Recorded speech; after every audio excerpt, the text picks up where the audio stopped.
Hello नमस्कार, मैं हूं दीपक और आप देख रहे हैं डीएसके टॉक्स। वीडियो में आगे बढ़ने से पहले आप सबको ढेर सारी मुबारकबाद हो, क्योंकि कल रात के मैच में हमारी टीम इंडिया ने ना सिर्फ टी20 वर्ल्ड कप को तीसरी बार जीता है बल्कि नया इतिहास भी रच दिया है। और जैसा कि आपको ऑलरेडी पता ही था कि ये जब वर्ल्ड कप शुरू हो रहा था उसके पहले ही स्टार स्पोर्ट्स ने, जियो हॉटस्टार ने एक अलग ही एड कैंपेन शुरू कर दिया था कि हम हिस्ट्री को डिफीट करेंगे, नई हिस्ट्री क्रिएट करेंगे और 2024 की जो हिस्ट्री है उसे रिपीट करेंगे। हालांकि इस एड कैंपेन के बारे में काफी सारी बातें मैंने भी कही और भी लोगों ने कही, बट कल रात के मैच में जिस तरह से हम लोगों ने 96 रन से न्यूजीलैंड को पेला है और उस पिलाई के बाद हम लोगों ने हिस्ट्री को रिपीट भी करा, 2024 की जो हिस्ट्री है उसे रिपीट करा और नई हिस्ट्री जो है उसे क्रिएट भी करा। और जो सदियों पुरानी जो हिस्ट्री थी, कौन सी हिस्ट्री थी कि भैया हम टी20 वर्ल्ड कप में कभी न्यूजीलैंड से नहीं जीते, उस पुराने इतिहास को हमने हरा दिया। और एक और बड़ा वाला इतिहास कि भैया अहमदाबाद के ग्राउंड में हम 2023 19 नवंबर की शाम को ऑस्ट्रेलिया से हार गए थे।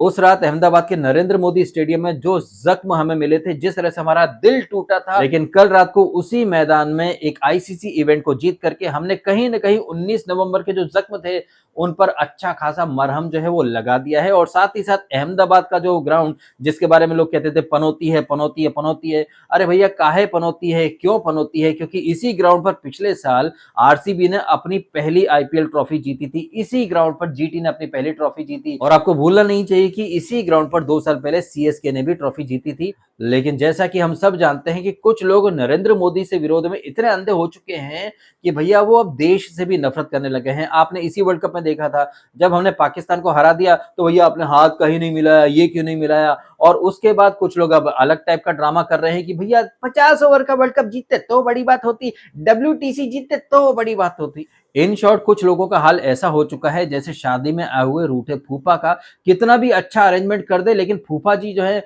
वो रूठे ही रहते हैं। और ऐसे ही जो लोग हैं ना, ये तब से नाराज बैठे हैं जब से हमने पाकिस्तान को पेला। और जिस तरह से कल रात को हमने ट्रॉफी जीती है, उस जीत के बाद खुश होने के बजाय अरे डब्ल्यूटीसी जीतना था, अरे 2023 का तो मुकाबला हार गए, अरे असली क्रिकेट तो वनडे और टेस्ट होता है। अब ये बात तो हमको भी अच्छे से पता है कि असली क्रिकेट जो है वो टेस्ट मैचेस होते हैं या फिर वनडे क्रिकेट होता है। वैसे वनडे से मुझे याद आया कि पिछले साल हमने चैंपियंस ट्रॉफी जीती थी, वो भी वनडे टूर्नामेंट था, लेकिन नहीं, उसे कोई भी अप्रिशिएट नहीं करेगा। और वो लोग जो कि डब्ल्यूटीसी की पिपड़ी बजाते हैं, शायद उन्हें पता नहीं है कि डब्ल्यूटीसी जीतने पर ये जो टीम्स है ना, इन्हें आईसीसी की मैस मिलती है, यानी कि आईसीसी की गदा, जो कि ऑस्ट्रेलिया को और न्यूजीलैंड को मिली है। बट न्यूजीलैंड और ऑस्ट्रेलिया से पहले ये आईसीसी की मैस हमारे पास आ चुकी है, पहले धोनी की कैप्टनसी में और फिर बाद में विराट कोहली ताबड़तोड़ 3 बार इस आईसीसी ट्रॉफी को जीतता है। लेकिन नहीं, इन सारी ही चीजों को इग्नोर करके अरे असली क्रिकेट तो टेस्ट होता है। तो भैया हम टेस्ट में ऑस्ट्रेलिया को ऑस्ट्रेलिया में पेल करके आए हैं। बट जैसे कि मैंने कहा ना कि कुछ लोग मोदी से नफरत करते करते देश से इतनी नफरत करने लग गए हैं कि हमारा देश कितना भी कुछ अच्छा अचीव कर ले, इन लोगों के गुर्दे छिल ही जाते हैं। खैर, ऐसे लोग जो कि हमारे ही देश में रहते हैं लेकिन उन्हें हमारे देश के हर एक अचीवमेंट से नफरत है, चिढ़ते हैं, उनके गुर्दे छिलते हैं, तो हमारे देश की टीम कहें या हमारे देश की सरकार ऐसे लोगों के गुर्दे छिलने का पूरा पूरा इंतजाम आगे भी करती रहेगी, ऐसी मुझे उम्मीद है। खैर, अब इन बातों को छोड़ करके कल के मैच पर आ जाते हैं। तो जब कल का मैच शुरू होता है और टॉस होता है, मिचेल सेंटनर वहां पर टॉस जीत करके फील्डिंग करने का फैसला करता है। अब ये फैसला मिचेल सेंटनर ने क्या सोच करके करा ये तो हमें नहीं पता, क्योंकि ये जो पिच है, ये पिच बैटिंग के लिए बहुत ही अनुकूल था। इनफैक्ट इसी पिच पर लास्ट ईयर आरसीबी ने पहले बल्लेबाजी करते हुए तकरीबन 200 उसके ऊपर रन बनाए थे और बाद में टोटल जो है उसे डिफेंड कर लिया था। और उस फाइनल की तरह ये भी एक फाइनल मुकाबला था। और जितना मैं क्रिकेट को समझता हूं या जितना मैंने क्रिकेट के एक्सपर्ट्स को सुना है, चाहे वो सुनील गावस्कर हो, रिकी पॉन्टिंग हो या ऑस्ट्रेलिया के जितने भी दिग्गज है, हमेशा वो लोग एक ही बात कहते हैं कि इट्स अ बिग मैच और बड़े मैच में आप टॉस जीतो, पहले बैटिंग करो, बिकॉज बड़े मैच में चेसिंग का जो प्रेशर होता है वो बहुत ज्यादा होता है। और ये जो प्रेशर होता है ना, इस प्रेशर में आकर के टीमें कैसे लड़खड़ाती हैं, इसका एक नजारा आपने देखा था लास्ट ईयर आईपीएल में, जहां पर कि किंग्स इलेवन पंजाब की टीम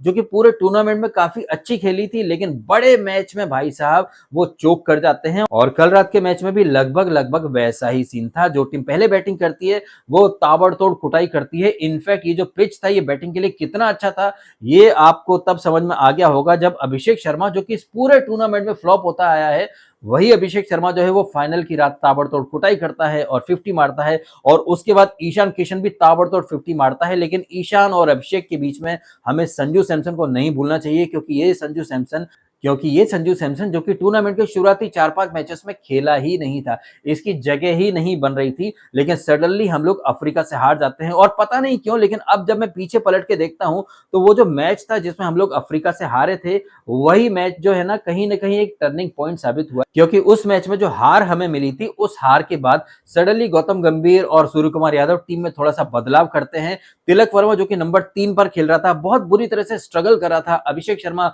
वो भी बुरी तरह से स्ट्रगल कर रहा था। बातें निकल कर के आती हैं कि टॉप ऑर्डर में सारे लेफ्टी भरे पड़े हैं, संजू को लेकर के आओ और फिर अगले मुकाबले में यानी कि जिम्बाब्वे के अगेंस्ट संजू की एंट्री होती है। पहले मैच में संजू कोई बहुत ज्यादा रन नहीं मारता है, सिर्फ 24 रन मारता है, लेकिन टीम को काफी अच्छी स्टार्ट देकर के जाता है संजू सैमसन। इनफैक्ट उस मैच में इस वर्ल्ड कप में अब तक की हमारी सबसे अच्छी पार्टनरशिप हमें देखने को मिलती है टॉप ऑर्डर में एज एन ओपनिंग प्लेयर।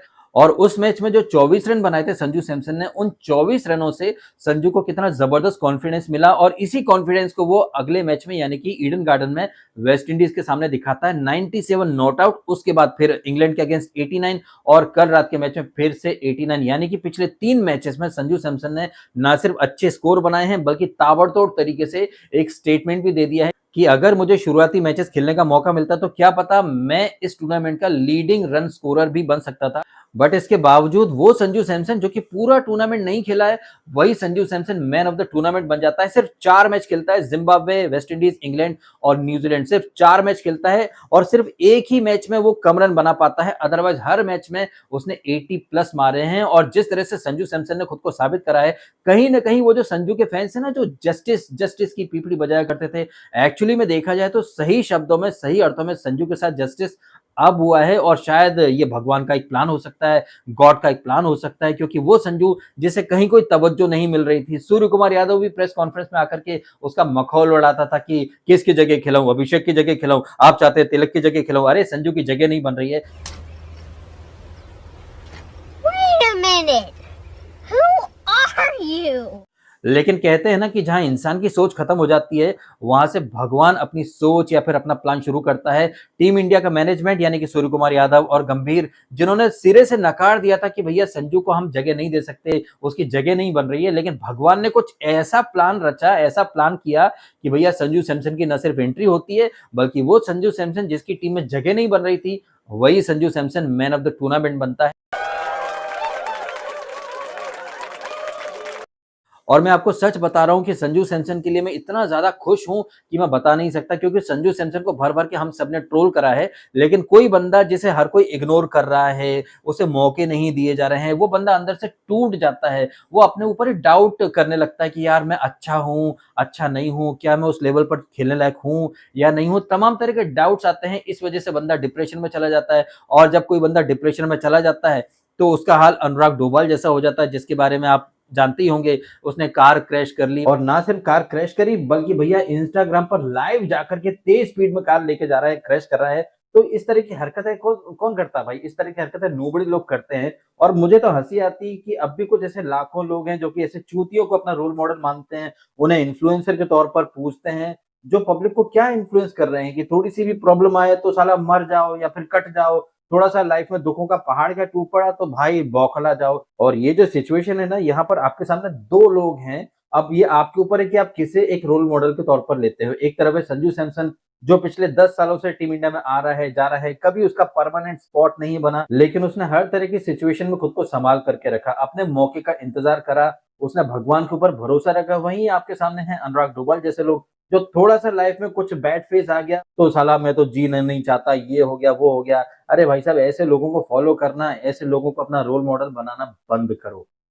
और ना सिर्फ अनुराग डोभाल बल्कि इस तरह के और भी लोग जो कि लाइफ में थोड़ा सा प्रॉब्लम का फेज आता है तो वो डर जाते हैं, डिप्रेशन में चले जाते हैं, सुसाइड वगैरह के उनके मन में थॉट आने लगते हैं। ऐसे लोगों को फॉलो करने के बजाय आप संजू सैमसन जैसे लोगों को फॉलो करें ना, जिसे 2024 के वर्ल्ड कप में बाहर बिठाया गया, 2024 से लेकर के अब तक वो बंदा बाहर ही रहा है। और 2024 से लेकर के 2026 के बीच में काफी कुछ उस बंदे को भुगतना पड़ा, सहना पड़ा। कभी उसने काफी अच्छा खेला तो कभी बैक टू बैक फेलियर्स मिले जिसकी वजह से उसका जो पत्ता है वो टीम इंडिया से कट जाता है। कभी जितेश शर्मा को बुलाया जाता है, संजू को बाहर बिठा दिया जाता है, कभी तिलक वर्मा को लाया जाता है। लेकिन जैसे कि मैंने थोड़ी देर पहले ही कहा कि जब ऊपर वाला अपना प्लान इंप्लीमेंट करना शुरू करता है तो इंसानी सोच जो है वो धरी की धरी रह जाती है। वैसे संजू सैमसन के साथ साथ मैं ईशान किशन के लिए भी बहुत खुश हूं, क्योंकि संजू सैमसन की ही तरह इस बंदे को भी बहुत इग्नोर किया गया। ये तो भला हो आरपी सिंह का, प्रज्ञान ओझा का, जिन्होंने सैयद मुश्ताक अली ट्रॉफी को फॉलो करा और वो जो परफॉर्मेंस करा था ईशान किशन ने डोमेस्टिक क्रिकेट में, उस परफॉर्मेंस का उसे इनाम मिला, टीम इंडिया में उसकी जगह बनती है और जगह को कैसे दोनों हाथों से लपक लिया ईशान किशन ने, आपने ये सब तो देख ही लिया। तो संजू के लिए और ईशान के लिए मैं बहुत ज्यादा खुश हूं और इनके साथ साथ जसप्रीत बुमराह, भैया जसप्रीत बुमराह ने साबित कर दिया कि जस्सी जैसा कोई नहीं, क्योंकि ना सिर्फ कल के मैच में बल्कि इस पूरे ही वर्ल्ड कप में जसप्रीत बुमराह ने बहुत ही जबरदस्त बॉलिंग करी है और कल रात के मैच में तो वो 4 विकेट लेकर के जाता है और फाइनल मैच में मैन ऑफ द मैच बनता है। वहीं Sanju Samson man of the tournament बनता है सिर्फ 4 मैच खेल करके। ओवरऑल हमारी टीम काफी बढ़िया खेली है। ईशान, संजू, अक्षर पटेल, भैया अक्षर पटेल की इतनी तारीफें नहीं होती हैं, लेकिन 2024 में भी वो बहुत अच्छे तरीके से खेला था, बैटिंग, बॉलिंग, फील्डिंग, और कल वो 3 विकेट निकाल करके ले जाता है। और वो फिन एलन न्यूजीलैंड का, जिसने साउथ अफ्रीका के अगेंस्ट 33 गेंदों में सेंचुरी मार दी थी, यहां पर भाई साहब वो शुरू में ही हक जाता है। टिम साइफर्ट ने जरूर थोड़े रन मारे, लेकिन जैसा कि मैंने पहले ही कहा कि भैया बड़ा मैच है, बड़े मैच में बड़े टारगेट का जो प्रेशर होता है, उस प्रेशर में आकर के अच्छे अच्छे जो 30 मार का होते हैं ना, वो भी लड़खड़ा जाते हैं। और ये जो टिम साइफर्ट की जो इनिंग थी, वो जो दिया बुझने से पहले फड़फड़ाता है ना, बस वही वाली इनिंग थी। टिम साइफर्ट ने कुछ 50 मारी और मिच सेंटनर ने, जो कि कैप्टन है इनका, वो भी कुछ 40-45 के आसपास मार जाता है। बॉलिंग में इनके सारे बॉलर फ्लॉप हो जाते हैं। जिमी नीशम जो है, पता नहीं कैसे वो 3 विकेट ले गया भाई साहब। उसके आखिरी ओवर में जो दुबे ने चौके छक्के मारे, कमल कुटाई करी है, बट कहते हैं ना कि ऊपर वाला मेहरबान तो गधा पहलवान। ये जिमी नीशम इतना नूबड़ा बॉलर है, लेकिन ये नूबड़ापंती करके भी वो 3 विकेट ले गया। अब वो 3 विकेट ले गया या हमारे कप्तान सूर्या या फिर ईशान, अब इससे पहले कि हम सब अपनी बंदूकें निकाल लें और सूर्य कुमार यादव के ऊपर ताना शुरू कर दें, उसे क्रिटिसाइज करना शुरू कर दें, देखो क्रिटिसिज्म तो बनता है, बट आपको ये भी समझना चाहिए कि वो जिस पॉइंट पर बैटिंग करने आया था, वहां पर मतलब टुक टुक करने का या फिर संभल करके खेलने का कोई स्कोप नहीं था। वहां पर तो आते से ही आपको हिटिंग करनी थी और सूर्य कुमार यादव ने हिटिंग करने वाला शॉट ही खेला था, बट चूंकि उस बॉल में ज्यादा पेस नहीं था, इस वजह से बॉल जो है वो बाउंड्री के पार नहीं जा पाई और रचिन ने काफी अच्छा कैच पकड़ा। लेकिन उसके बाद शिवम दुबे ने काफी अच्छी हिटिंग कर दी। बट हाँ, मैं एक बात जरूर मानता हूं कि जब 15 ओवर में ही हमारे 200 रन बन चुके हों और उसके बाद बचे हुए 5 ओवरों में हम लोग सिर्फ 50 रन ही बना पाते हैं, ये थोड़ा सा मुझे आश्चर्यजनक लगा है, क्योंकि आखिरी के 5 ओवर में तकरीबन 60, 70, 80 रन बनने चाहिए थे। मैं सोच रहा था जिस तरह से ईशान और संजू खेल रहे थे, मुझे लगा था कि हम लोग आराम से 280, 290 तक पहुंच जाएंगे, लेकिन 255 बन गए, वो भी बहुत ज्यादा ही थे, क्योंकि हम लोग 96 रन से जीते हैं। तो इस हिसाब से देखें तो अगर हम लोग 210, 220 बनाते तब भी जीत जाते, क्योंकि बाद में चेस करने का जो प्रेशर होता है वो तो जबरदस्त होता है। खैर, अब इन सारी बातों को साइड में करके आपके सामने एक बहुत ही इंपॉर्टेंट पॉइंट में रखने वाला हूं, और ये पॉइंट है स्क्रिप्ट का, कि भैया वर्ल्ड कप स्क्रिप्टेड होता है या नहीं होता है। क्योंकि जब हम 2024 का वर्ल्ड कप जीते, तब भी काफी सारी बातें उठी कि भैया हमारे सारे मैचेस बारबाडोस में थे, टीम इंडिया को फेवर किया गया है। या फिर जब हम लोग ने चैंपियंस ट्रॉफी जीती, तब भी भाई साहब English media, Pakistani media, Australian media, हर कोई एक ही बात कर रहा था कि भैया हमारी टीम इंडिया जो है वो दुबई में मैचेस खेल रही है, हम लोगों को ट्रेवल का कोई हैसल नहीं है। वहीं साउथ अफ्रीका, न्यूजीलैंड कभी पाकिस्तान में खेल रहे हैं, कभी दुबई है, ट्रेवलिंग करना, ये करना, फिर होटल चेंज करना, तमाम लफड़े रहते हैं। लेकिन टीम इंडिया को ऐसे किसी लफड़े का सामना नहीं करना पड़ा। उन्हें एक ही होटल में स्टे मिला, एक ही ग्राउंड में मैचेस खेलने पड़े, तो उन्हें एक अनफेयर एडवांटेज था। ठीक है, हमने मान लिया कि हमें एक अनफेयर एडवांटेज था, स्क्रिप्ट हमारे हिसाब से लिखी गई थी, बट इस वर्ल्ड कप को आप कैसे इग्नोर कर सकते हैं, जहां पर स्क्रिप्ट जो है वो श्रीलंका और पाकिस्तान के अकॉर्डिंग लिखी गई थी। क्योंकि आपको भूलना नहीं चाहिए, हमारी टीम इंडिया किसी एक मैदान में नहीं खेली है। हमारा पहला मैच मुंबई में होता है, फिर दिल्ली में जाते हैं, फिर चेन्नई जाते हैं, फिर अहमदाबाद जाते हैं, फिर कोलंबो जाते हैं, फिर वापस से इधर आते हैं। लेकिन पाकिस्तान और श्रीलंका, जिनके सारे मैचेस कोलंबो में ही हुए हैं, एक ही होटल में रुकना है, एक ही ग्राउंड में आपको मैचेस खेलने हैं, तो आपको एडवांटेज था या नहीं? क्योंकि जब हमें एडवांटेज मिलता है, तब तो बहुत सारे लोग तरह तरह की बातें करते हैं कि एक ही ग्राउंड में खेल रहे थे, एक ही होटल में रुके थे, स्क्रिप्ट इनके अकॉर्डिंग थी। लेकिन यहां पर पाकिस्तान और श्रीलंका के पास कितना जबरदस्त एडवांटेज था, ना कोई ट्रेवल की मच, ना किसी अलग ग्राउंड में जाने की मच, एक ही ग्राउंड में खेलना है, एक ही होटल में रुकना है। तो वो लॉजिक जो हमारी टीम इंडिया पर चिपकाया था नासिर हुसैन और इंग्लिश मीडिया ने या पाकिस्तान के लोगों ने, वही लॉजिक आज पाकिस्तान या फिर श्रीलंका के ऊपर क्यों नहीं चिपकाया जा सकता? अगर स्क्रिप्ट हमारे हिसाब से लिखी गई थी 2025 में या 24 में, तो वही स्क्रिप्ट जो है वो पाकिस्तान और श्रीलंका के ऊपर लागू क्यों नहीं होती है? क्योंकि आपको भूलना नहीं चाहिए कि हमारी तरह श्रीलंका भी को होस्ट ही था, और श्रीलंका के सारे मैचेस भैया कोलंबो, पलिकले, कैंडी में ही हुए। वहीं दूसरी तरफ हमारी टीम इंडिया होस्ट होने के बावजूद किसी एक मैदान में हमारे सारे मैचेस नहीं हुए हैं, हमें तो भैया श्रीलंका तक जाना पड़ा है। तो वो तमाम लोग जो कि भारत की जीत जब हुई थी 2025 में या 24 में, उसके ऊपर उंगली उठा रहे थे कि भैया जय शाह ने सारी चीजें प्लान करी हैं, सारी स्क्रिप्ट जो है वो टीम इंडिया के फेवर में लिख दी गई है, एक ही होटल में रुकते हैं, एक ही ग्राउंड में खेलते हैं, तो वही वाला लॉजिक आप पाकिस्तान और श्रीलंका पर अप्लाई करोगे या नहीं? नहीं भैया, अब थोड़ी ना एक्सेप्ट किया जाएगा कि ये श्रीलंका और पाकिस्तान को ध्यान में रख करके पूरा शेड्यूल बनाया गया था। ये पाकिस्तानी प्लेयर जो कि ग्राउंड पर खेलने के बजाय लड़कियां छेड़ रहे थे होटल के अंदर, अपनी स्किल पर कोई काम नहीं करता है, हार जाते हैं तो 1760 तरह के बहाने बनाए जाते हैं। वहीं हमारी टीम इंडिया, जिसमें कोच गौतम गंभीर को, अजीत आगरकर को हमने पानी पी पी करके कोसा है, गौतम गंभीर के जो एक्सपेरिमेंट हैं उन्हें भर भर के एक्सपोज करा है, लेकिन इन सब के बावजूद गंभीर के जो एफर्ट हैं, जो उसके प्रयोग हैं, वो काफ़ी हद तक सफल रहे हैं। सिर्फ एक संजू सैमसन के केस में इन लोगों ने ब्लंडर कर दिया था, अदरवाइज़ इनका जो ब्लूप्रिंट था, उस पर इन्होंने अच्छे तरीके से काम किया है। और बाद में प्रेस कॉन्फ्रेंस में आकर के गंभीर ने पहले राहुल द्रविड़ को और फिर वीवीएस लक्ष्मण, इन सब के एफर्ट को एप्रिशिएट करा है,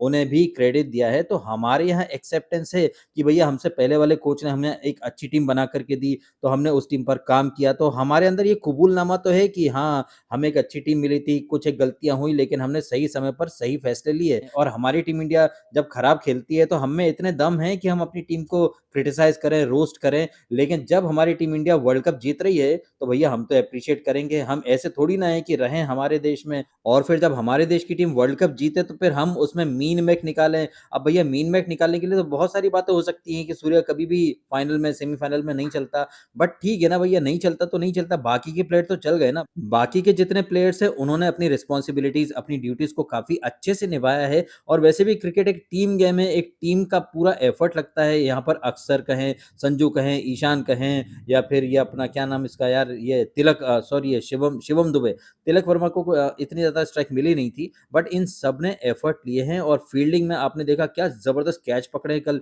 ईशान ने, तिलक ने, और रिंकू जिसके पिता का भी देहांत हुआ है, लेकिन वो भी पूरी जी जान से दौड़ रहा था। मोहम्मद सिराज, जिसे एक मैच ही खेलने का मौका मिला, उसने अच्छे खासे विकेट लिए थे, बट उसके बावजूद वो हर मैच में पानी पिला रहा है। लेकिन टीम के प्रति जब भी ज़रूरत पड़ती है, वो दौड़ करके आता है, चाहे पानी पिलाना हो, चाहे किसी का ग्लव लेकर के आना हो। तो हर किसी को जो छोटी-मोटी ज़िम्मेदारी दी गई थी, सब उस ज़िम्मेदारी पर खरे उतरे हैं। और जब टीम से जुड़ा हुआ हर एक व्यक्ति अपनी ज़िम्मेदारी को, अपनी ड्यूटी को, अपने रोल को पूरी शिद्दत से निभाता है, तो वो टीम चैंपियन टीम बन ही जाती है। और इसका एक एग्ज़ाम्पल आपने कल रात के मैच में फिर से देख लिया। खैर ये तो हो गई मेरी बातें या फिर मेरे ओपिनियन। आपके ओपिनियन क्या रहे कल जिस तरह से मैच गया है? ऑल्दो हमने उम्मीद करी थी कि मुकाबला कांटे का होगा, जैसे कि 2024 का फाइनल था, आखिरी ओवर तक फाइनल आया था, लेकिन यहाँ पर तो वन साइडेड बन करके रह गया मुकाबला, कोई टक्कर ही नहीं थी। अब कुछ दिन तक हमारी टीम इंडिया जो है वो विश्राम करेगी, फिर आईपीएल का दौर शुरू हो जाएगा और उसके बाद आपको जगह-जगह सिर्फ वनडे क्रिकेट ही देखने को मिलेगा, क्योंकि अब साउथ अफ्रीका, जिम्बाब्वे और नामीबिया अगले साल वर्ल्ड कप होस्ट करने वाले 50 ओवर का, तो अब टी20 थोड़ा सा बैक सीट ले लेगा और आपको जगह जगह सिर्फ वनडे क्रिकेट की धूम देखने को मिलने वाली है। अब इन सारी ही बातों के बारे में आपके जो भी हैं ओपिनियन कमेंट के माध्यम से शेयर करके अवश्य बताइएगा। फिलहाल आपने समय निकाला, वीडियो देखा, आपका बहुत बहुत धन्यवाद। Thank you so much.